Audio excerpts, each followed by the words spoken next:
Good morning दोस्तों, कैसे हो? आशा करता हूं कि आप लोग ठीक होंगे। मैं तेज बहादुर टीआर एजुकेशन पॉइंट में आप लोगों का स्वागत करता हूं।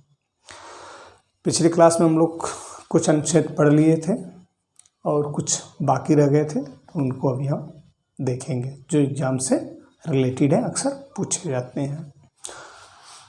अनुच्छेद 324 निर्वाचन आयोग। ये एक संस्था है, निर्वाचन आयोग, जो चुनाव हमारे देश में होते हैं उनको ये कराती है। ये एक संस्था है। यह आर्टिकल 324 में इसका उल्लेख किया गया है। SC ST Anglo Indian, SC ST Anglo Indian Lok Sabha और विधानसभा में कुछ सीटें हैं जो आरक्षित की गई हैं SC ST और एंग्लो इंडियन के लिए। उसको देखते हैं।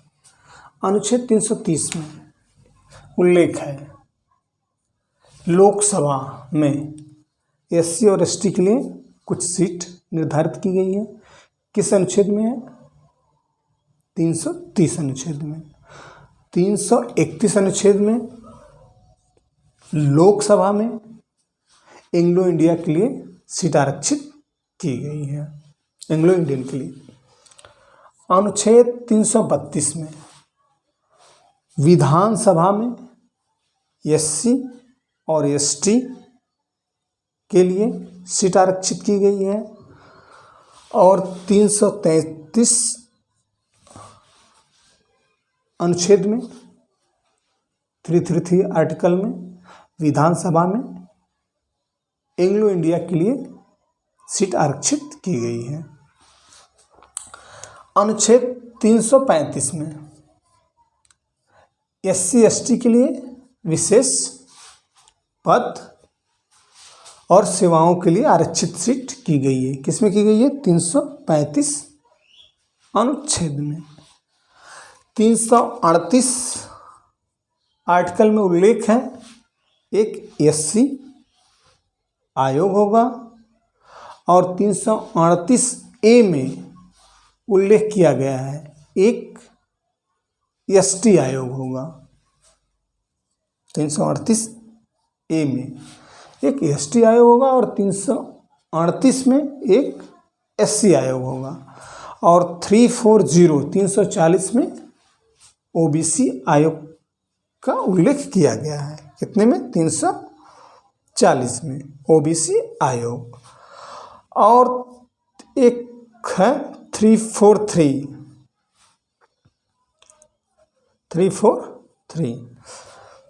अनुच्छेद 343 में भाषा की बात की गई है, जो कि हमारे देश की हिंदी भाषा है, उसी की जिक्र किया गया है।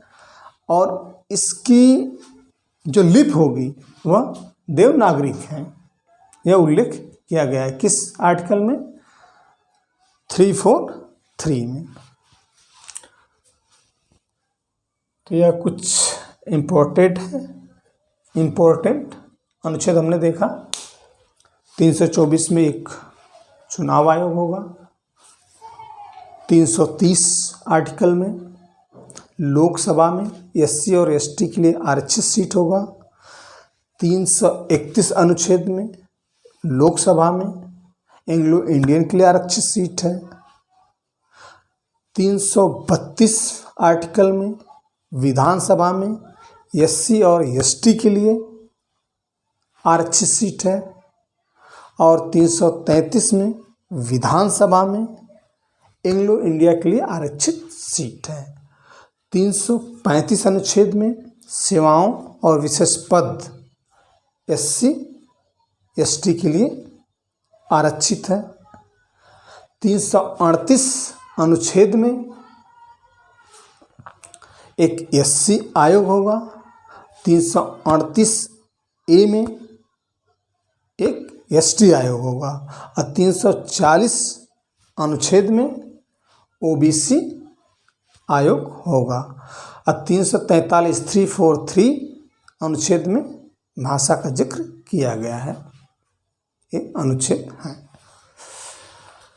कुछ आपात उपबंध, कुछ आपातकाल अनुच्छेद हैं जो इम्पोर्टेंट अक्सर एग्जाम में पूछे जाते हैं।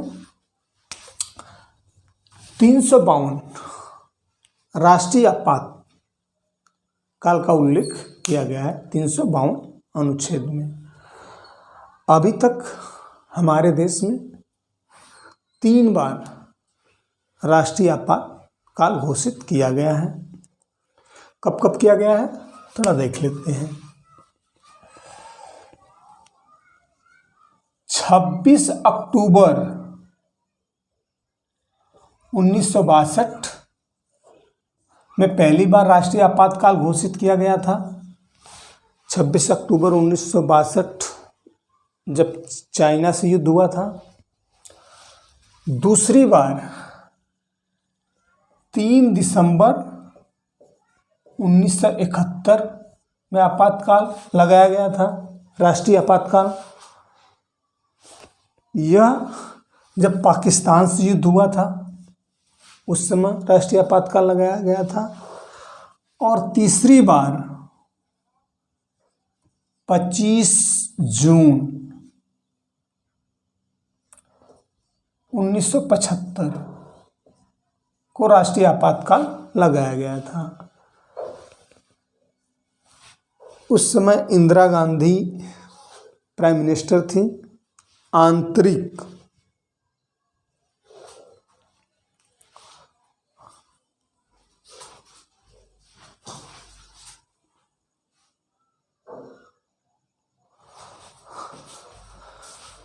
पच्चीस जून 1975 उस समय इंदिरा गांधी प्राइम मिनिस्टर थी। आंतरिक अशांति का हवाला देकर आपातकाल घोषित किया गया था, राष्ट्रीय आपातकाल। तो 3 बार, अभी तक हमारे देश में 3 बार राष्ट्रीय आपातकाल लगाया गया है। 62 में, 71 में और 1975 में। यह तो ऐसे ही मैं आपको जानकारी के लिए बता दिया, जरूरी है, पता होना चाहिए। अनुच्छेद 356 यह है राष्ट्रपति शासन। हम लोग देखते हैं कि जिस राज्य में राज्य की सरकारें जब शासन नहीं चला पाती हैं तो राष्ट्रपति महोदय को महसूस होता है वहाँ पे राष्ट्रपति शासन लगाना, तो वहाँ पे लगाया जाता है। यह हमें देखने को मिलता है, राष्ट्रपति शासन राज्य में लगाया जाता है।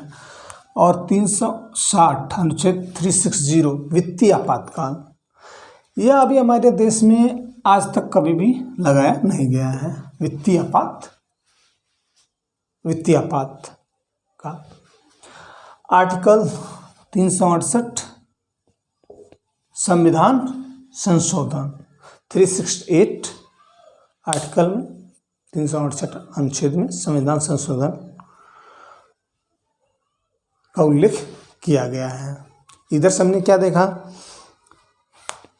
352 में राष्ट्रीय आपातकाल, 356 में राष्ट्रपति शासन लागू और 360 में वित्तीय आपात और 368 में संविधान संशोधन का उल्लेख किया गया है। यह सारे अनुच्छेद इम्पोर्टेंट है, याद कर लेना।